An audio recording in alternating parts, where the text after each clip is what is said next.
welcome to Police Stories Podcast. This is a series of short stories about my 28-year career in the UK Police Force. Welcome if this is your first time, and welcome back if you've been here before.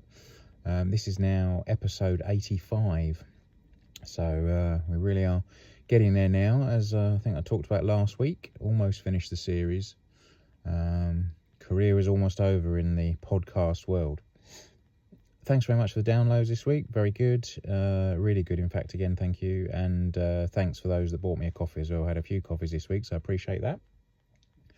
So we're going to... one thing I just wanted to touch on as well is the picture that I used for the podcast that you can see on YouTube. And if you get it off of RSS, you can see the picture that I put on for the episode.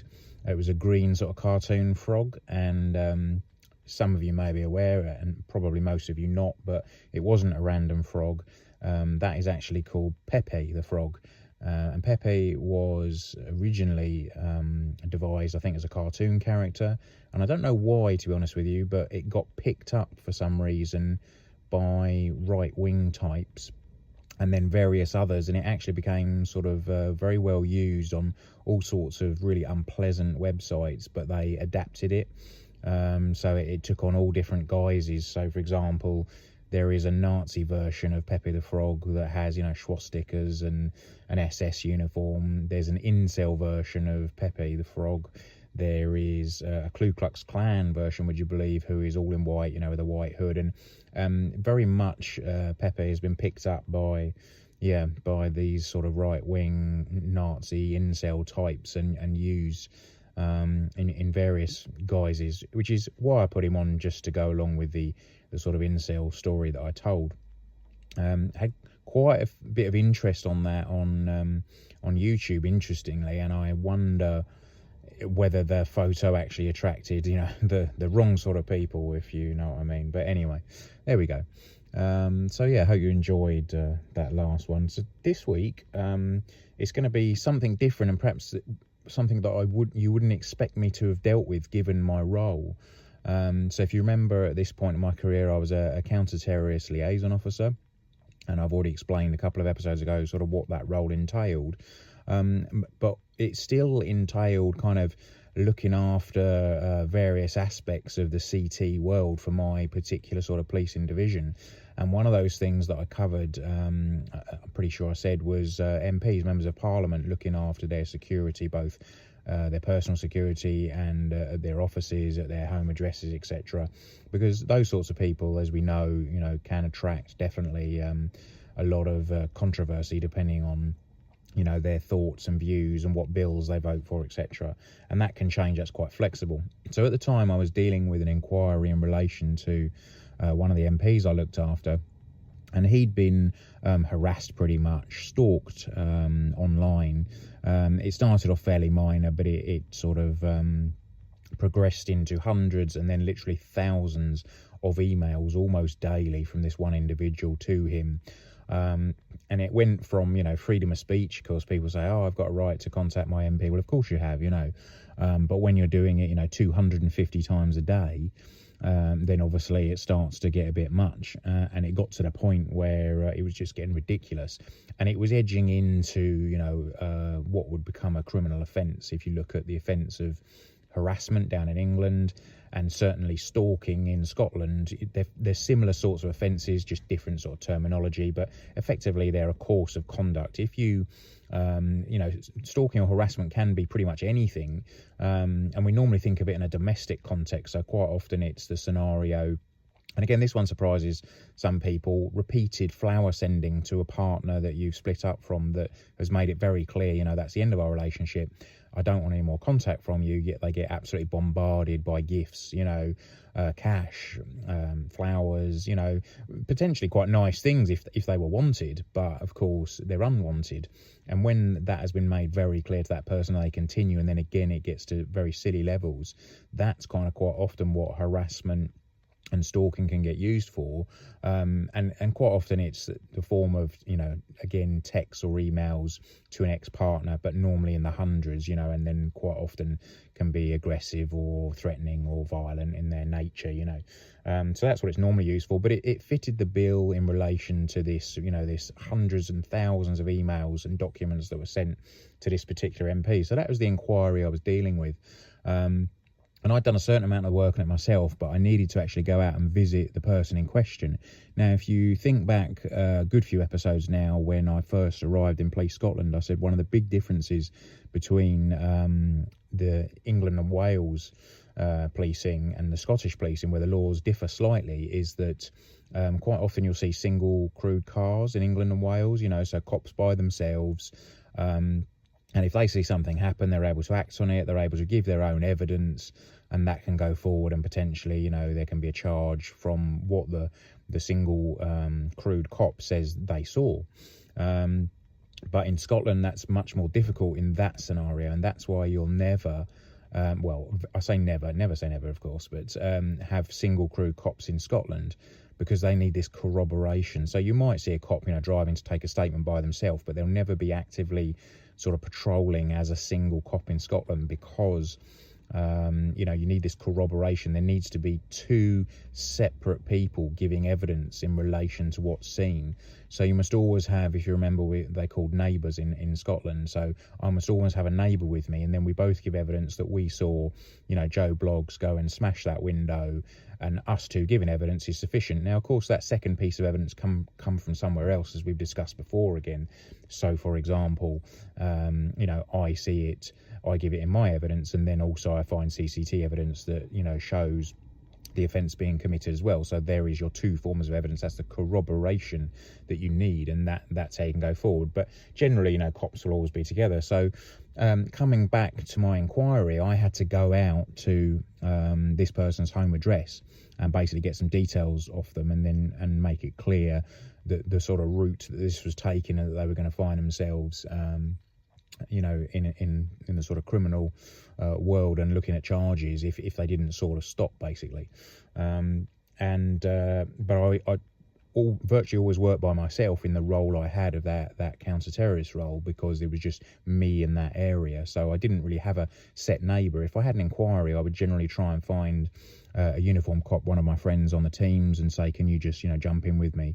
And that's exactly what happened on this day. I went down to the sort of report writing room, found one of the uniformed cops who I knew pretty well, and said, look, I've got a quick inquiry to make. Now, two things you never say as a police officer.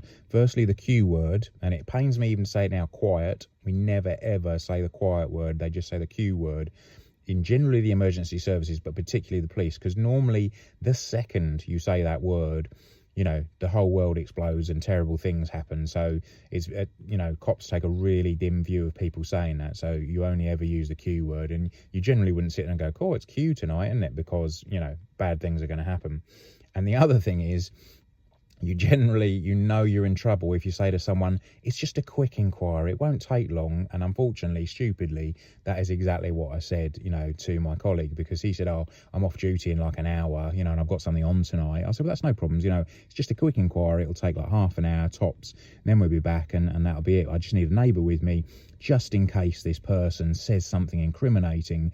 I need that corroboration, so I just need a neighbour with me. Yeah, no problems at all. So they jumped in the car, I think I was driving, jumped into a marked car, although I was in plainclothes. No, I was in uniform that day, sorry, no, we're both in uniform. And we went out to this address. So we carried out the inquiry, and that was pretty straightforward. And it did, sure enough, took, literally like 10, 15 minutes, needed to obtain some details from them. And we were just heading back to the Nick when a call came in over the radio that there'd been a head-on car crash, very bad injuries, at least 2 vehicles involved, general sort of, chaos on the roads. Now, we were not that far from that particular job. Now, one thing you don't get the luxury of in the police is ever sort of saying, that's not my role. I'm counter-terrorism. I don't deal with car accidents. I'm, burglary squad. I don't deal with, someone being attacked. That's not the option. Yes, of course, you're a specialist in your area, and you generally, on a day-to-day basis, stick with your sort of specialism if you have one. Of course, response cops, as we've discussed many times, cover everything, literally everything. But yeah, so you don't get the opportunity of sitting back and going, oh no, that'll be one for the, for traffic, because I'm a whatever cop and I don't deal with that. And bearing in mind just how serious it was. Now, if it had been a fender bender where somebody has tapped into the back end, there's no injuries, they're exchanging details, all very straightforward, maybe we wouldn't have gone if they said there's a car going and it's going to be 10 minutes and we're like 2 or 3 minutes closer. Perhaps we wouldn't have gone in that scenario. But obviously, given the gravity and the seriousness of this accident, and also I knew for a fact that it was quite rural and we were maybe 5-10 minutes away, and the nearest car was probably 10-15 minutes away at least, so we were considerably closer. So I said to my colleague, and he had no problems with it, we can't leave this, we've got to go regardless, unfortunately, of you wanting to get off duty and go home. That is the life of a cop. You do not get that luxury of just saying, sorry, I've finished work now, I'm out the door. You can't do it. And he wouldn't have dreamt of it anyway. So we went flying off on blues to this accident, not really knowing what we were going to find. Now, this cop I was working with, very sound guy, not loads of service. I think he had maybe 2 years in or something, but definitely was developing into a really decent, solid cop, But I don't think he'd been to that many serious accidents before, and certainly not fatal accidents or anything like that. He'd never done CPR before, because a lot of cops haven't, quite often you generally would have a fair bit of service before that happens. Now, the one thing that used to happen a lot, unfortunately, in the area I worked in, it was a lot of very fast roads, national speed limit, which is 60 mile an hour in the UK, about 100 kilometres for, our EU friends, about 100 kilometres an hour is sort of 60. That's the national speed limit. Of course, that's what, the limit is. Most people see that as a guide, and perhaps are doing 70 or 80 down these roads. Now, some of these roads, dead straight and what have you, maybe it's safe. That's a debate for somebody else, not me. Obviously, you're still breaking the law, but may be safe on those roads, certainly. Unfortunately, these roads really attracted a lot of motorcyclists because there was very twisty rural roads in, sort of mountainous regions, a really pretty area for sure. But the issue with that is, you come round blind bends at 80 mile an hour to find that, there's a car broken down around the corner, or there's a tree down across the road. That happens very regularly in this area. And that's something you can't account for. Now, they always said, on certainly the advanced driving course that I did in the police, you only ever drive as fast as the distance you can see. So if you've got a blind bend, no matter what happens, no matter how highly qualified you are not going round it at stupid speeds. Because if you find those things round the corner, you need an option to stop. You need to be able to stop in the distance you can see ahead of you. And if that, that distance ahead of you is severely obstructed by this sharp bend, for example, you'd be crazy to go around those speeds. Unfortunately, most of the members of the public on the road have no training in driving apart from their, initial sort of driving tests and lessons, or just don't care. Quite frankly, they it's a racetrack and they're going to drive as fast as they can and as fast as they want. So we used to see a lot of big accidents and a lot of big fatals, quite often with motorbikes, but not exclusively. And sure enough, this one was 2 cars head on into each other. So we went blatting up to the scene. I think we were the first car there by about 10 seconds, or maybe the second car, but, by 10 seconds, the car either ahead or behind us, they hadn't even had a chance to sort of get out of the vehicle. So we got out together. And what I saw was one car, a red Honda Civic, was sort of sideways across the road, and then semi-facing the wrong way on the road. And then there was a dark, I think it was a VW Passat, was facing the right way on the road, but was on the grass verge, partially on the grass verge, and it almost looked like it had been sort of reverse parked there. Now, this particular bit of road is national speed limit, so 60 mile an hour, but it was dead straight. I've just told you how sort of curvy and bendy these roads are, and there's barely a straight road in the area. But this one particular bit, strangely, is about a mile long straight where you can see from one end to the other with very few junctions, only a couple of private houses that kind of emerge onto this road. So generally, unfortunately, if people were going to speed, this would be quite an obvious road for it, because they think it's clear, they put their foot down or twist the throttle on the motorbike and off they go, so it can be a very fast bit of road. But we didn't have many accidents on it because, unless you were drunk or something and drifted off the road, then pretty unlikely you're going to kind of come a cropper, because there was no bends to negotiate. So initially it wasn't clear what had happened, but then that was the least of our worries, because we jumped out and the first car we got to was this Honda Civic, and that contained two elderly ladies. I think they were in about their 80s, something like that, both in the front seats, obviously the driver and the front seat passenger. The driver, unfortunately, there was heavy frontal damage on the car, and the steering wheel had been pushed right up and back into her chest. And also I could see that her legs were trapped by the car itself, which had pushed back into her as well.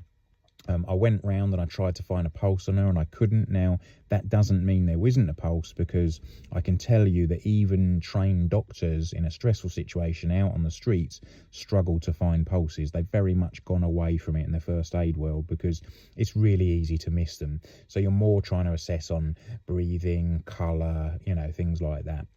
I have to say, from her colour and the way she was, I was pretty confident she was dead straight away. Obviously not a doctor or a paramedic or anything like that. Have seen quite a bit of death, as you've obviously heard throughout these episodes if you've been listening to the series. And yes, I was 95% sure that she was dead. So unfortunately in this scenario, you have to triage. You have to be, you're not being God, you're not playing God for sure, but you do have to make decisions when you've only got limited resources,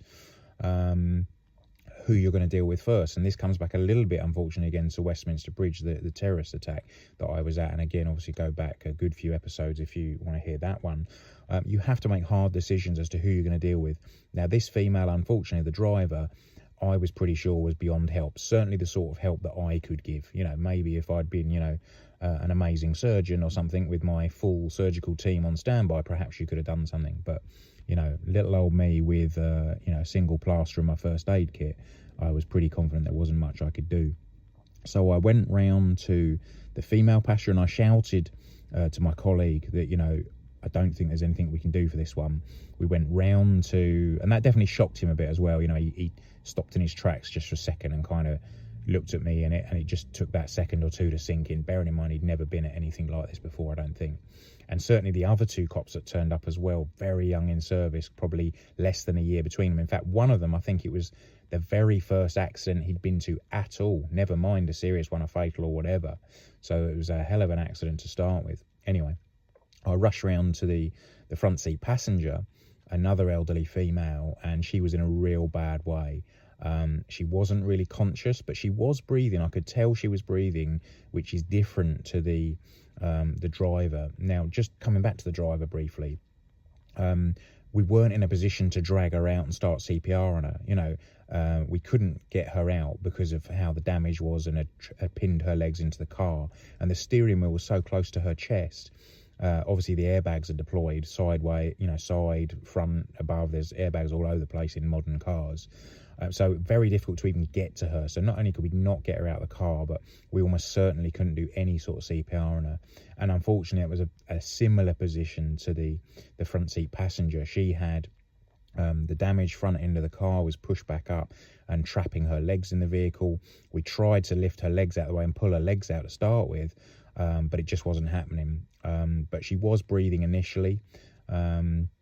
And then very quickly, while we were trying to get her legs out, she stopped breathing, and we wound her seat down flat as we could get, knowing that we couldn't remove her from the car. But I said to my colleague, I think we can get in and maybe try and do some CPR. It's not going to be very effective, but it's either that or you stand here and watch her die. You can't do that. You have to do something.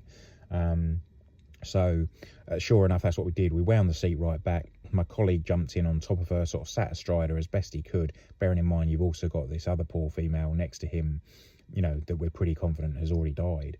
And he did the best he could doing CPR. Now, it's rubbish CPR. We knew that because, for a start, you're doing it on a soft seat. So with each chest compression, you're compressing the foam seat. So you're not getting good compressions into her chest to get her heart pumping. You're getting something in. The thinking is that initially you're not too worried about, if it's just happened, about getting breaths into them, because there's a certain amount of oxygenated blood traveling around your system anyway. If this has happened, like we think, 2-3 minutes before, there's a lot of oxygenated blood in her system, and we want to start circulating that. And then maybe if we're in a position, we can start trying to get breaths into her as well from a CPR point of view. So he jumped on her and started doing the CPR. Now, I knew he'd need to swap, having done it at this point 3 or 4 times myself. It's really, really tiring. And that's if you're in the perfect position with them laying on, a hard floor and sort of over top of them doing perfect chest compressions. You kind of got like 5, maybe 10 minutes before you are absolutely knackered and you need to swap out with someone. And really, you should be swapping every kind of 5 minutes tops to keep you both fresh if there's 2 of you there. One doing the breaths ideally, one doing the chest compressions. And the ratios change. There've been various things throughout my career. They always, seem to change. I think at the moment we're on 30 and 2, so 30 chest compressions to 2 breaths. And first of all, you've got to, of course, make sure that you extend the neck and tilt the head back slightly before you move the jaw down. You check for obstructions. You pinch the nose, and then you start putting in your breaths while your head is turned to the side, looking at their chest to see that it raises and falls and that you're getting effective breaths into them. Sorry, that was like a 30-second CPR course there. So he started that. At this point, the ambulance turned up. Now, the ambulance guy, I have to say, really hacked me off. He came running up on a mission. Of course, that's exactly what you'd want him to do. And then he basically started shouting at me and my colleague that what were we doing, making out like we were idiots, trying to do CPR on her in the car, drag her out and do proper CPR. You can't do CPR in a car. And he started going off into one. And I had to say, it really annoyed me at the time. And I had to pretty much shout at him and said, don't you think we've thought of that? She's trapped by her legs. We can't get her out. It's this sort of CPR or no CPR. And when he realised, he kind of changed his mind completely and sort of calmed down a bit. It's one of the only times I've ever had an issue, actually, with a paramedic. But it did annoy me intensely because I think he thought, we're just complete idiots who had no, clue of what we were doing, which I have to say throughout most of my career, that would probably cover it quite nicely. But, I knew just a very basic amount about CPR. So once we explained that, he realised, he went round to the driver and very quickly formed the same opinion as us, that there was nothing to be done for her, which I was a little bit, not pleased, that's not the right word, but felt, reassured that he also felt the same. Had he at that point gone, oh my God, she's breathing, why didn't you do anything for her? I'd have felt bad that we had moved on. But no, sure enough, he said, there's nothing can be done for her. So we went over now to my colleague carried on the CPR, and in fact the paramedics then took over, and we were waiting for the fire brigade to come because really we needed them to cut her out as best they could so that we could then start doing, first aid effectively. And we went over to the second car, the VW Passat, which was, as I say, looked like it was parked on the grass verge. Now there was a kind of youngish middle-aged couple, kind of 50 years old maybe, male and female. I think the male was driving, female was front seat passenger, and they were both sat dead still in the car, clearly in shock, very, very pale, not really saying a lot, just sort of he was still gripping the steering wheel, just kind of staring ahead like 1,000-yard stare, and the wife was again very, very sort of still. So I think the window was smashed or it was open, but certainly I was able to speak to them, and I said, hi, you all right? Where are you hurt? You must be hurt, because they had really heavy frontal damage on their car. And I could also hear some whimpering in the back. They had 2 red setter dogs in the boot of their car. And so I spoke to him, and he said that his chest was really hurting. And I said, have you ever had like heart attack hurting? Have you ever had, sort of chest pains and heart attack or anything like that? You're on medication. And he was saying, no, this feels different. He said he couldn't really describe it, but he was struggling to breathe a bit, and there was something going on with the front of his chest, or maybe I was thinking ribs or something. And then when I went round to her, she said that her back felt funny, tingly, and so did her legs. So obviously you're thinking all sorts of things here. You've got to be really, really careful. Thankfully, the fire brigade turned up now fairly quickly, and they basically took the roof off their car, which is the standard thing fire brigade do. Use their jaws of life, kind of snip the 4 pillars of the vehicle, and then you're able to remove the roof, and now you can take people out a lot easier and a lot safer out of the way. Plus we had kind of 10 fire crew now, so you've got the resources and the hands basically to get these people out. And that's what we did. We very carefully removed him, and he was able to sort of help us and semi get out. This is once they've got neck collars on to make sure they're okay. And so he came out and was taken carefully off into the ambulance. Now all he was worried about, apart from his wife obviously, was the 2 dogs in the back. You know, they're obviously absolute dog lovers, and I said, you know, don't worry, I've got dogs as well, I'm a dog lover, we'll sort the dogs, you know, we'll look after them. I said, but they seem okay, because although I'd heard them whimpering, I'd also seen that they were both at least alive. So he was reassured by that a bit, and he was packed off into the ambulance. And then the wife, we went round. Now, she was a lot more difficult to get out because she was put in a neck brace, but there was some real concerns about back injury for her, with her talking about, you know, her tingly sort of leg and back, you know, and this strange feeling that she had. So she came out of there really carefully. We couldn't really get a backboard onto her, but we managed to get her very gently lifted out and standing upright. And then what we did was we put a backboard up to her, with her sort of semi-standing supported upright, put the backboard next to her, and then we're able to tighten the straps around her with her still standing on the backboard behind her. And then she was very gently lowered into the sort of prone position so that we could carry her. Now, unfortunately, at the edge of this road running all the way along, it was a ditch all the way along for drainage. So as we gently lowered her, and I say gently, cautiously, me and my colleague, because now there were several other cops there now, we know we had quite a few cars there, traffic and all sorts of cars had turned up. Both me and the other officer pretty much fell over backwards into this ditch, which we hadn't realised was there. And she started to fall backwards. Now, she is helpless at this point because she's strapped in to the backboard, so she's entirely relying on us to look after her. But thankfully, although we both fell back, we only lost control of her briefly, and as she started to sort of tip back, we were able to put our hands up above our heads, because now we're in the ditch. And, you know, she only sort of moved back a matter of inches before we sort of got hold of the backboard again. So, you know, I'm pretty confident we didn't do any further damage. Anyway, she was into the ambulance and away, as was the husband. So we got into the boot. Initially, we couldn't open the boot of the car. It had also been damaged in the accident. So we had to sort of smash side windows and go in through folded rear seats to get into the boot. Thankfully, the dogs were shocked and friendly, because had they been, you know, sort of killer dogs, me sticking my head in the back probably wouldn't have gone down too well. But eventually we got them both out, and I'd spoken to the local vet who I knew quite well, and she came out and took both the dogs. We managed to get leads on them and lead them away. And I was a bit concerned for the dogs for sure, because very much as a dog lover myself, and both as they walked away, although they weren't sort of crying or whimpering, their back legs looked a bit strange. They were almost walking with like an S shape, you know, they weren't walking properly. So I was pretty confident they had sort of back or leg injuries themselves. And then really it was a clean-up process, you know, and it took a long time of sorting out the debris on the road, recovering the vehicles, unfortunately removing the body of the lady, which took a while because she was so trapped in her car by her legs, very difficult to remove her. But eventually the fire brigade sort of cut sufficient metal to get her out.